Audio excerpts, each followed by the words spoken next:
So if you wanted to jump in and start your own giving circle, it is not a difficult thing to do, first of all. And I will say that we've had people who have engaged with us who have kind of gone off and done some of their own versions of what we do.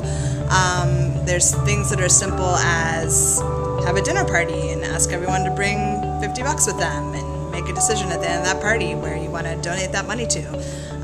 If you want to do something, slightly more formal, even though I hate to think about what we do as formal, but I guess it's a little more formal than just getting friends together.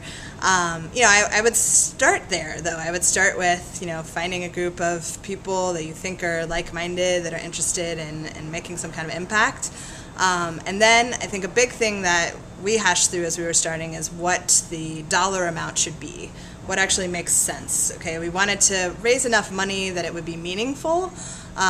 We knew we weren't going to raise millions of dollars, but we were hoping to get around the $20,000 mark or somewhere in there. So a lot of it is a combination of the amount and then the number of members.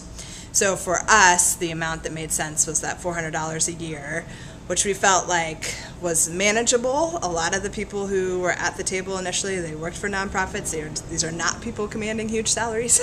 But so it was manageable, but yet meaningful, right? So it meant like maybe you give up your latte every Monday, or maybe, right, that there's some sort of small sacrifice that you might be making to be able to give into the pool. So we liked that kind of combination. And then once you determine that amount, then you're going to want to start doing things like figuring out how you would hear from organizations, what types of organizations you would even want to be giving money to. There's lots of models out there, and there's frankly a lot of research on the internet, so there's different things you can look at in terms of how people have organized this. Some organizations give based on a sort of topic area, so they decide, well, this year we want to give to an organization doing education, and next year we're going to give to an organization doing environmental practices.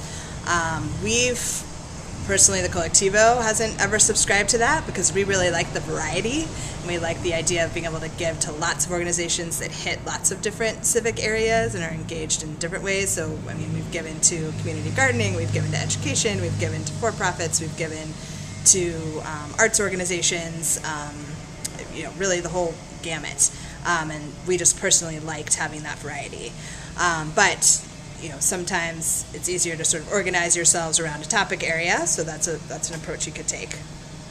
And then one of the things that we were able to establish fairly early on, and we were lucky because we had a member of our founding group that worked for this organization, but we were able to create a relationship with a fiscal agent.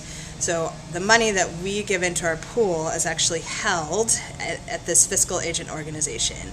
It's called International Partners in Mission. The CEO of the organization is actually a member of the Colectivo, and their organization lined up really well with us, sort of kind of lucked out with this, because as an organization, they do the same kind of work we do, except for with collectives in South America and Central America. So they give money and resources to, a lot of times it's women-run businesses who are trying to create their own cooperatives, build up a business, generate some revenue for themselves. So that has been a huge boon for us because they already got what we were doing, and we're able to sort of house our money with them, for lack of a better word, and then they take care of cutting the checks for our grantees at the time that happens. I'm sure there are other ways you could set up bank accounts, things like that, but it's been really nice to have that fiscal agent who already is in sort of the process of doing that kind of work and handle that administrative side for us. That's been a huge help to our sustainability.